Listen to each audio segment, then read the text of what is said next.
Hey everyone, this is That Guy in Hutch, Jason Probst, and you're listening to That Podcast in Hutch. Today we're going to do something a little bit different, and I keep saying that, and even as I say it, I realize that we've done a couple of things that are quite a bit different.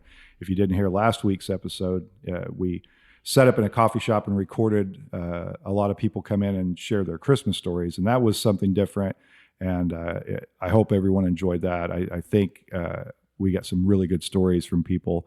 But this week, we're on the last week of the year, and I just wanted to do something even more different, and that we're not bringing in someone from the outside. Today, we're going to just talk a little bit about the podcast, about what's happened in the last year.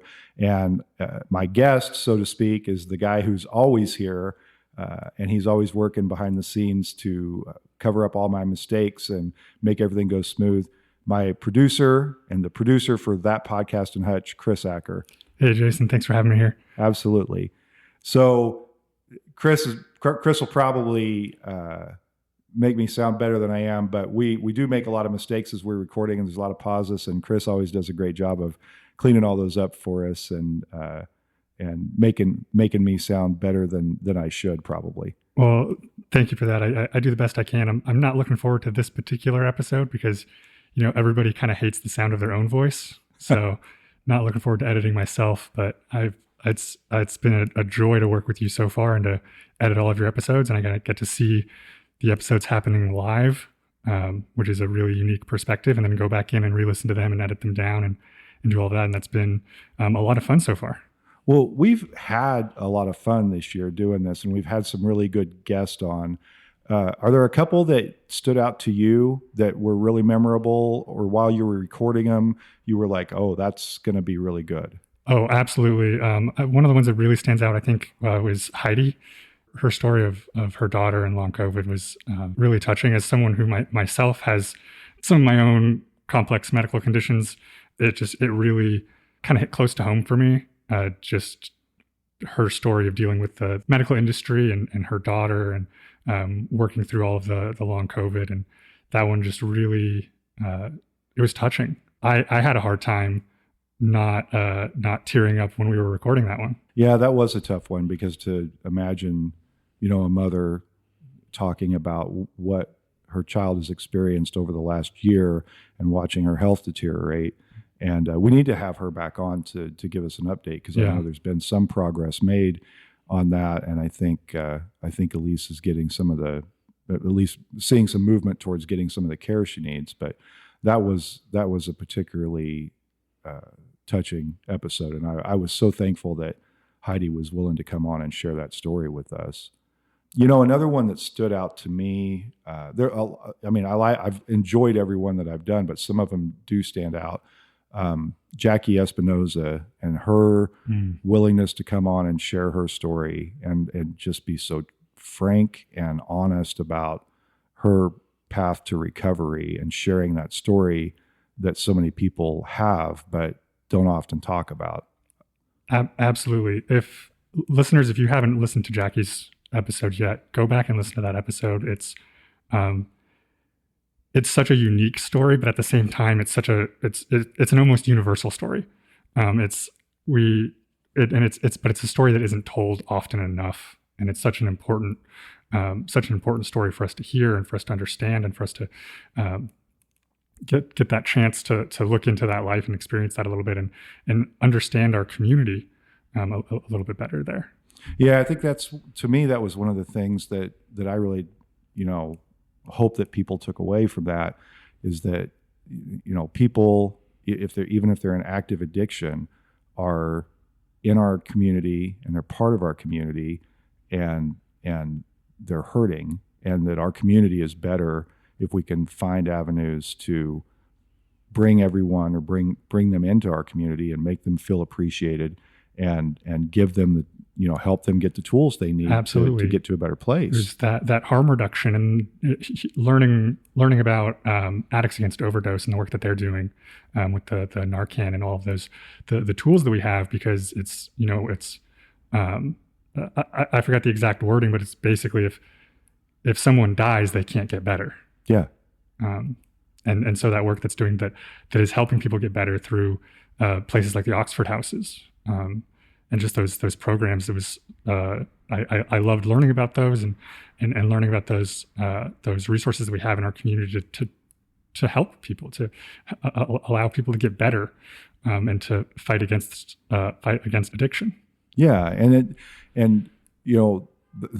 that's always been something I've always appreciated, that once people get better, once they're out of active addiction and they're into active recovery, they just put so much energy and effort into helping other people who aren't where they are yet. And I just have always loved that about that community. Absolutely. And Jackie was such a great example of that. Yeah. So in the work that she's done in the Oxford Houses and in the work that she's doing, she was, that was a wonderful episode. And again, if you haven't listened to that one, I definitely recommend going back and listening. There's a couple of others that I'm thinking about. We went through some of the numbers today, and it turns out that one of the more popular episodes was with my friend Tim Smith, who wanted to talk about why people are leaving the trucking industry. And I was I wasn't surprised by that. I guess I didn't think it would be as high as it was. Actually, it was the most listened to episode. Yeah. So I didn't think it would be that high. I thought people would find it interesting, and I thought they'd listen to it and take something away that they didn't know before. But to be the most listened to episode that we've done this year, that was a little bit shocking to me. Yeah, I knew Heidi's episode would be up there as one of the most listened to ones. I knew Jackie's would be, but I wasn't expecting this one to be our number one episode. But at the same time, it was so interesting to hear that perspective of kind of the boots on the ground perspective of someone who knows what's going on in the trucking industry, and it's something that's currently affecting everyone. Mm-hmm. And so I think that's a big part of why it was such a popular episode, and to get that perspective that we're not seeing. We're hearing from big businesses, we're hearing from legislators, we're hearing from politicians. We're not hearing from the truck driver. Yeah.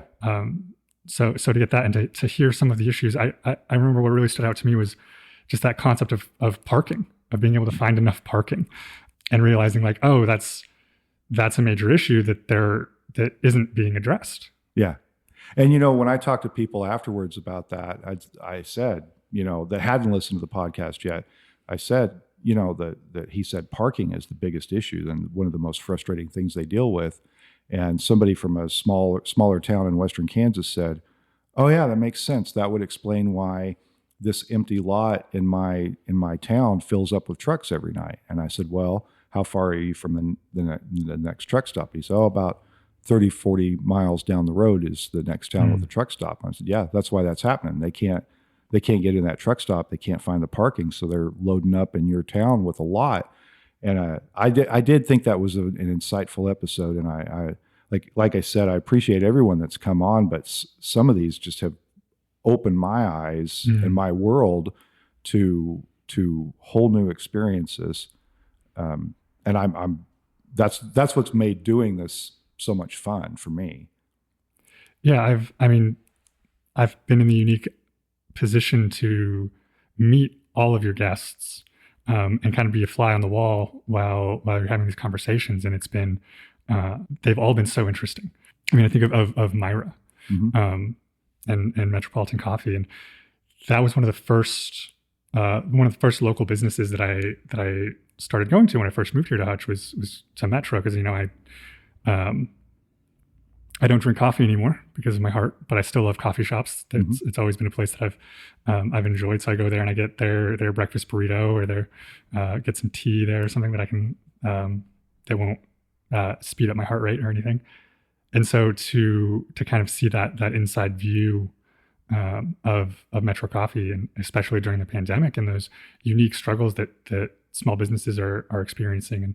And at the time, I was actually working for Crow & Co.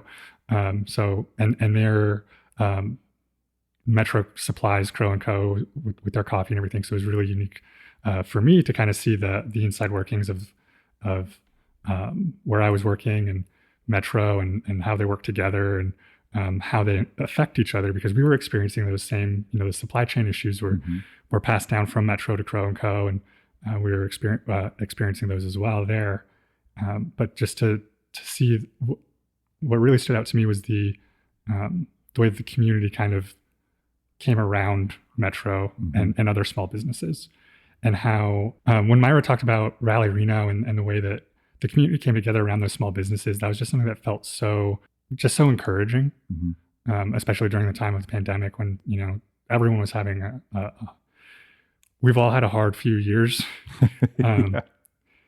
And so to see our community really supporting our local businesses in that way, in that really unique and impactful and direct way was great. And then to see the impact that had on our business owners, on someone like Myra, and the way that impacted her, and just that really tangible support that our community was giving our small businesses.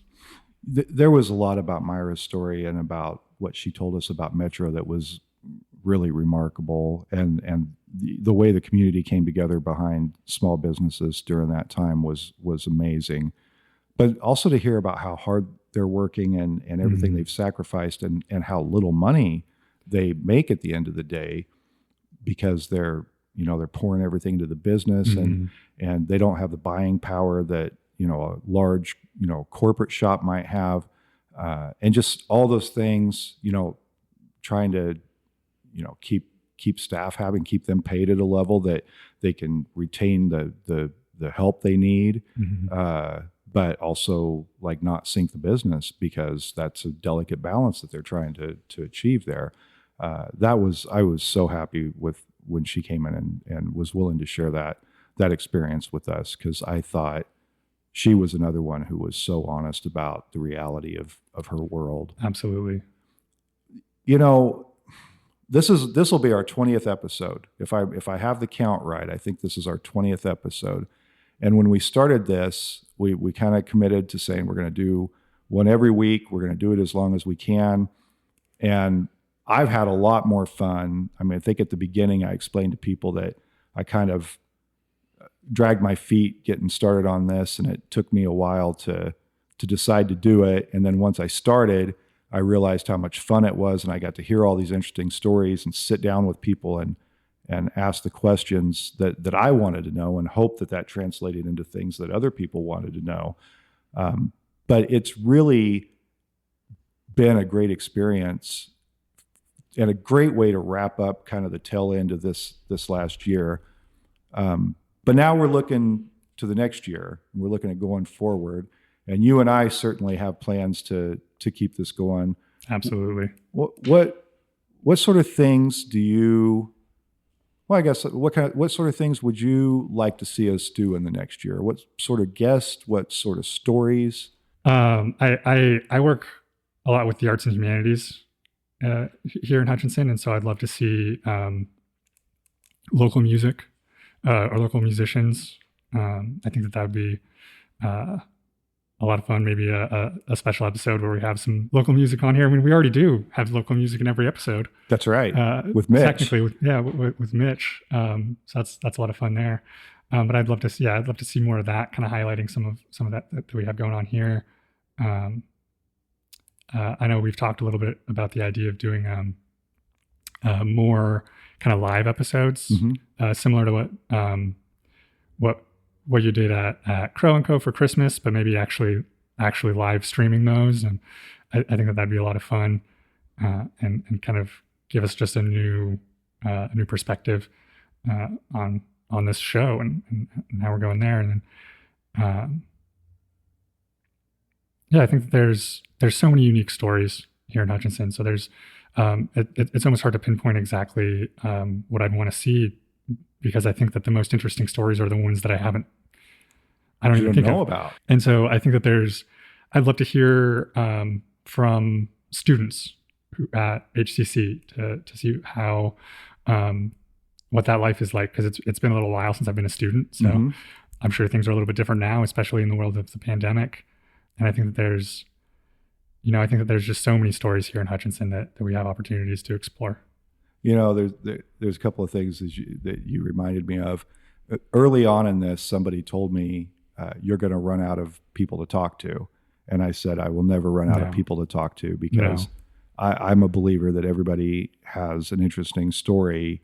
You know, I have to dig around for it a little bit. You have to get past the Kansas nice, or get past the kind of conditioning about not talking about ourselves or not talking about our story. But in my experience, if you can sit just about anyone sit them down and have a conversation and start talking, you'll find something there that makes their life and their story completely unique and interesting. And you mentioned something too about the when we recorded at Crow and Company for Christmas, and that really got me thinking about where we started talking about doing a live audience, like doing a podcast with a live audience and live streaming it, because the dynamic of doing that there, and with background noise, which I know can be annoying when you're listening, but to me it's kind of it's like on scene, and it kind of provides that depth. But the reactions of other people that were in the store and seeing people come by, it did get me thinking, like, I wonder if doing something like that might be a lot of fun. And I'm certainly one that, like, I'm okay with trying new things, and if they don't work, we'll just say that didn't work and move on. But it sure seems like a fun idea to try something like that. Absolutely. And I know you talked about possibly running out of stories, and now that we've started doing this, that just seems like such an absurd notion, running out of stories. I mean, we could almost sit outside the studio and wait for someone to walk past and just grab them and be like, hey, come and share some of your story with us. And they'll have a story. Yeah. Everyone has a story. And so I don't think that we're in any danger of running out. And moving forward, I think that we also have this opportunity. You're starting a session soon. You're going to be in Topeka.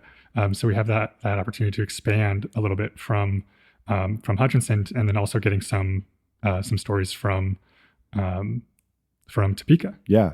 As well. Yeah, because the logistics of that, I mean, we've had that conversation too, that the logistics of me being gone for a big chunk of the winter does make it challenging to keep producing a podcast, but we're committed to doing that. So I think the solution largely is, we might record some on weekends when I'm back home, but I'm going to bring some recording equipment to Topeka, and I'm going to try to line people up to visit. And I've got a few already who've indicated that they'd be willing to sit down with me.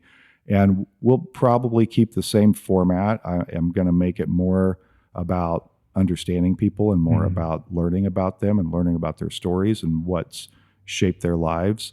But I think it'll be really exciting for people to hear from an entirely different group of people that I get to spend part of my life and part of my year with every year. I think that I hope that that'll be as interesting for other people as it is for me. And there's a lot of opportunity up there. Aside from other legislators from all over the state, there are people who are up there representing different groups and different causes. And I've been thinking in my mind about some of those people, and I think they'd be interesting to bring in because they have very specialized knowledge in some areas, and probably could help us all understand some things with a little more depth and just kind of open up our world to what else is out there. Yeah, and one thing I've appreciated about the podcast so far that I think would serve really well up in Topeka is we're talking to people about such a variety of topics, but at the end of the day, we're talking to people. And it's we take a topic like long COVID, and that could be a very it could just be a very scientific conversation about the effects of long COVID, but that's not what it was. It was a very human conversation about Heidi and her family and their life, and I think that gives us that gives us a broader perspective, as opposed to just looking at the hard and dry facts of something. And I think that's something that we miss out a lot of times in the legislature, in politics up in Topeka. we don't see the human aspect, and we don't see the human behind the politics. We don't see the human behind the special interest groups. We don't see the person. We just see the facts or the opinions, and we don't see the human side of it. And I think that's something that you've been really great at bringing in the human aspect and showing it. It becomes so much more of a story and so much more personal than just these sterilized stories of trucking, or you gave us some of the facts of overdose at the start of Jackie's episode, and but then when you started talking to Jackie, it wasn't about like, here's this statistic and this statistic and this statistic. It was about her experience in her life. And I think that we have so much opportunity to understand more about people. Yeah. And that's what I'm looking forward to with your stories in Topeka. Thank you. And thanks for saying that. I think it'll be a lot of fun. And I think you're right. It's under everything we do, policy, the decisions that are made, underneath all of that, despite all the rhetoric and despite all those things, we're supposed to be doing this work for people. And if we don't really understand people, and we don't understand what they're dealing with, and we don't understand their perspectives, I think we have a hard time doing the things that they need us to do.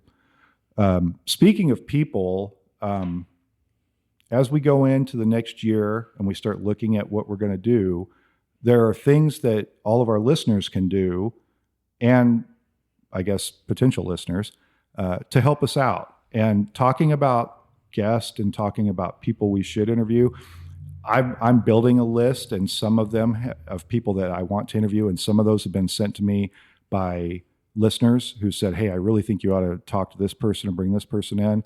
So those are people I want to get to. But one thing I really hope people will do in the next year, we really appreciate your feedback on the production, on anything that we can do different. Some of the early episodes, I remember I asked for feedback on it, and people did provide that, and we made some adjustments based off of that. But guest, I mean, I can think of a lot of people, but I don't know some people that other people know. So if they can help us out by identifying people that we should bring on, that would be good as well. Yeah, absolutely. We want to, between you and I, we know quite a few people, but we want to be able to get out of our own circle. Yeah. And interview and have guests on that maybe we haven't even met yet. And I think that's one thing I'm really looking forward to is, again, those guests that I haven't even thought of yet. Yeah. That we don't know, that we have no idea what their story is. And so absolutely, if there are people that would have a story that would be good for this podcast, reach out to us, let us know, get in touch. I think another thing that you could do, tell your friends about the podcast. That's something that as a producer for the Salt City Podcast Network, for that podcast in Hutch, that's something that you can never do too much of is sharing this podcast with other people. And if you're really into podcasts and you know how they work, and you know how to download them or subscribe to them or stream them, and maybe you have friends or family members who don't, that's one way that you can really help us out is helping someone who maybe doesn't know how to get the podcast, helping them find it, helping them get it on their phone or on their computer. That's something that can be a really big help for us to increase our, we want people to listen to this podcast. That's why we're doing it. And so the more we want more and more people to be able to listen. And that's something I know if you do know people who would want to listen and would be interested and are having trouble figuring out the whole podcast thing, you can reach out to me at chris@saltcitysound.net, and I can get connected with them, and I can help them figure out how to listen, how to get it on their phone or their computer, and because that's one of the things that I'm really passionate about is kind of removing those barriers to podcasting, to whether that's creating your own podcast, like you, Jason, or for people just getting to experience podcasts for the first time, to listen to them, because I know it's a relatively new medium that not everyone is totally connected with. Yeah, but once you get past that first step of pulling the technology onto your phone, loading in the podcast that you want, it's really pretty automatic after that. And it really shouldn't be a reason for anyone to not listen to the podcast or any podcast that they enjoy. And what Chris said about, I'm glad that you brought that up, because what you said about sharing, that's the easiest way and the best way for other people to find out about this podcast. I think what seems the numbers indicate that we have a pretty good core group of people who are listening to this week in, week out. But if you've gone back through some of these other episodes, it would be great if you could share that with people, tell your friends about it, use your social media to help share it. The more, the fun part of it is bringing people in and talking to them. The less fun part is talking about the economics of it and the fact that it does take money to produce something like this. It takes time. And we need to build an audience that's big enough to maybe get sponsorships. We need people to help support it financially through supporting, you can subscribe to my newsletter and the podcast through Substack, and I'll give you some of that information in the show notes and maybe at the end of the episode. But the reality is that things take time, they take money, and the best way for us to continue the podcast in the next year and hopefully much longer than that is to make sure that it's financially viable. And that comes from people sharing it, telling their friends about it, making sure that the word gets out about it. If anybody wants to sponsor it, that's an option. Subscribing, supporting Salt City Sound and that network and the podcast network through Salt City Sound. All of these things can help us sustain this and make sure it keeps going strong into 2022. Absolutely. I think, this podcast has been, it's a lot of fun. It's also a lot of work. And so again, the more listeners we have, the more people we have engaged with the podcast, the more opportunities we have to continue doing this podcast again into 2022 and hopefully continuing on beyond that. I did have a moment there where I wondered if I should switch to an NPR voice or a PBS voice. And, this show is brought to you by financial contributions from listeners like you. We joke about that, but it's 100%. Like that's how the show continues. And if there's, if you're interested in sponsoring an episode at all, that's something you can reach out to us, and we can, we can get your message on the podcast. We can give you a shout out to your business or there's a number of things we could do. Yeah. We just need to, but the audience is key. The more people that listen, the more appealing it is to any sponsors, the more people who pay for the content and help support it that way. Anything along those lines will help us out. But absolutely make sure your friends know about this. Make sure anybody who likes podcasts, who cares about community, who cares about information and people and their stories in the state of Kansas, make sure they know about this podcast, and that will help us out a ton. Absolutely. All right. So we have a good year ahead of us. We've got 20 episodes behind us, which I'm really happy with what we've done. I think we've learned a lot. We've had some really compelling episodes, and I think that we're geared up for some good times in 2022. And again, you guys, if you have guests, do you have any ideas, do you have any thoughts, feedback, let us know, and make sure you do what you can do to get the word out about that podcast in Hutch, because we really like doing it and we want to keep doing it for a long, long time. And if you want to start your own podcast, reach out to saltysound.net. See if we can help you out there. Maybe you want to start a podcast to compete with Jason and get your own stories out there. Let us know there as well. Yeah, and you should talk about that a little bit more, about what your vision is for for the podcast network? Absolutely. So the Salt City Podcasts the vision of that is a local podcast network that's focusing on Hutchinson podcasts.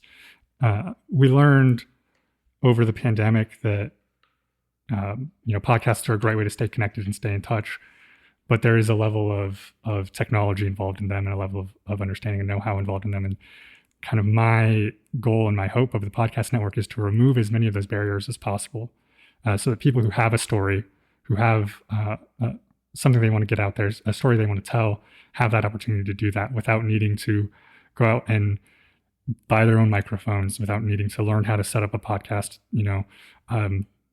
Jason, you could speak to this. You sit down and speak into the microphone, and then your podcast gets published. Yeah, this is the way this happens. I come burning in here at the minute, or maybe even a minute or two late from when I told Chris and my guest I would be here. I hop in, I talk to the guest a little bit, kind of a pre-interview.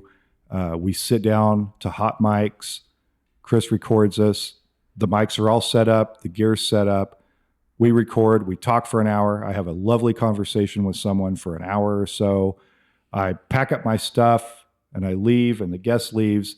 And then a day or two later, a podcast that's expertly produced miraculously appears, and it's already set up on streaming. And all I do is tell people, hey, the new podcast is out. It works great. If you're thinking about doing this and you don't have gear, you don't want to buy the gear, and you don't know how to produce, you don't know how to use a program like Audition. Is it Audition or Premiere? Audition. Yeah. Or any other sound editing software. If you don't know how to use those things and it's intimidating to learn how to do it, you won't have to worry about any of that. Chris does all of that. Yeah, I really think that everybody should be able to have their story out there. And podcasting has really removed a lot of those barriers. Anybody can have a podcast. And I want to be there to help anybody who's interested in that. I want to be able to get them online and get them into, Apple Podcasts and on Spotify and all those places where people can hear their stories. Yeah, if you're thinking about it, I definitely would recommend you reach out. You can get a hold of Chris at saltcitysound.net. That's correct. Yeah, and if you're thinking about it, please do, because he makes it really, really easy. If I was trying to do all of this myself, I wouldn't be able to do it at the rate I've been doing it, for sure. And I know it wouldn't be at the quality that it's being done. So if you're thinking about that, I definitely encourage you to reach out. Earlier, I said something about if you have guest ideas or any feedback for me, I guess while we're sharing contact information, the best way to get a hold of me is at my email, thatguyandhutch@gmail.com. But you can also leave comments. A lot of people get a hold of me on Facebook, through Messenger. That's an easy way to get a hold of me. And then I would say too, if you're interested in subscribing, I have a newsletter. During the legislative session, it does focus on the legislature quite a bit, but I'm still going to use that as a vehicle to deliver the podcast throughout the year and through the session. But that is That Guy in Hutch at substack.com. And subscribing and supporting that newsletter also directly supports the podcast as well. So if you want to be a supporter of the podcast and get a very informative newsletter, I definitely would recommend that. So one more thing before we kind of wrap up here. Chris and I were talking a little bit before we started recording, and I'm having a legislative event on January 8th. Actually, I'm doing two events, and they're kind of a fundraiser send-off party. But that information is all available on Facebook. But we were talking about this, and we thought, Chris had the idea about what if there are people who aren't familiar with podcast apps and they don't know how to set it up. Maybe I should be there, and we invite people out to see Chris, and he can help them get these things on his phone. And I thought that would be a really good idea. You want to talk about that? Yeah. So we'll have two events, January 8th, one at Crow & Co. And one at Sandhills Brewery. And again, all that information will be on Facebook, and I'll put a link to those in our show notes. And you can come out, spend some time with Jason, get a cup of coffee. And if you know anyone who would like to be connected to the podcast who isn't, I'll be there to kind of help people get set up on their phones, get the podcast on their phone so it'll automatically download for them and they'll be able to listen to it every week. We also talked about we'll have a little recording booth set up where you have the opportunity to be on the podcast, to share a little bit about what you'd like to see from the legislature. Jason, I don't know if you want to talk more about that. Yeah, I think it just seemed like maybe there would be an opportunity, since Chris was going to be there, that he could set up with some microphones, and I'll probably be busy doing whatever I'm doing, but Chris will be there, and he can, in addition to helping people get set up on their phones so that they can access the podcast, we thought it might be fun to have people come over and just very briefly say maybe what they'd like to see from the legislature this year. What would they, since it is an event tied to that, and since that's starting on January 10th, that maybe it would be a good opportunity for people to just, in a minute or two or three, say, this is what I've always wished that the legislature knew about my life, or this is what I wished for years the legislature would take care of. Kind of like when Tim was talking about parking. I just don't know that people think about that unless they're directly affected by it. So we thought maybe that would be a good thing to do. It could be a disaster, but we'll just see. Yeah. That's going to be an interesting one for editing. It could be very interesting for editing.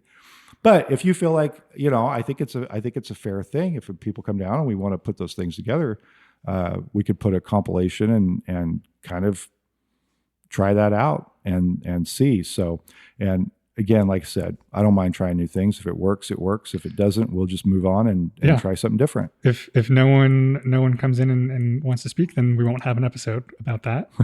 We'll do something else. We'll find something else to do, and that'll be okay. Yeah. So keep that in mind. And again, we'll put a lot of this information in the show notes. But I want to make sure that Chris and I take a couple of minutes to really thank everyone for listening this year and for supporting the podcast.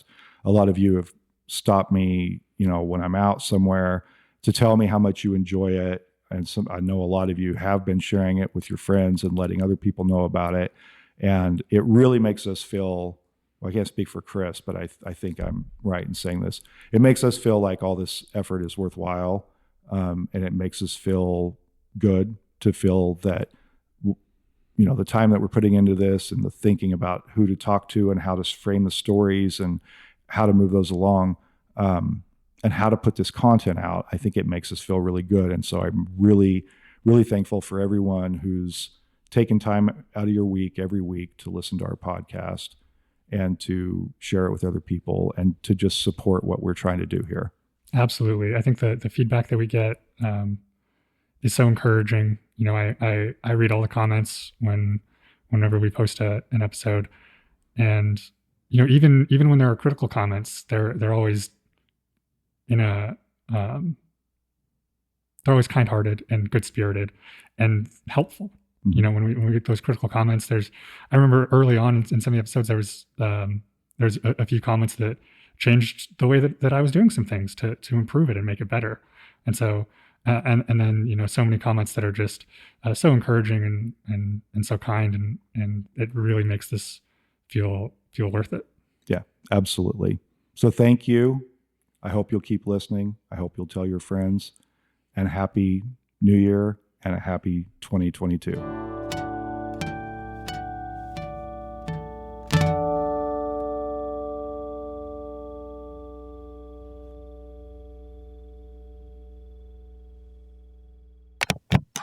A Salt City Sound production.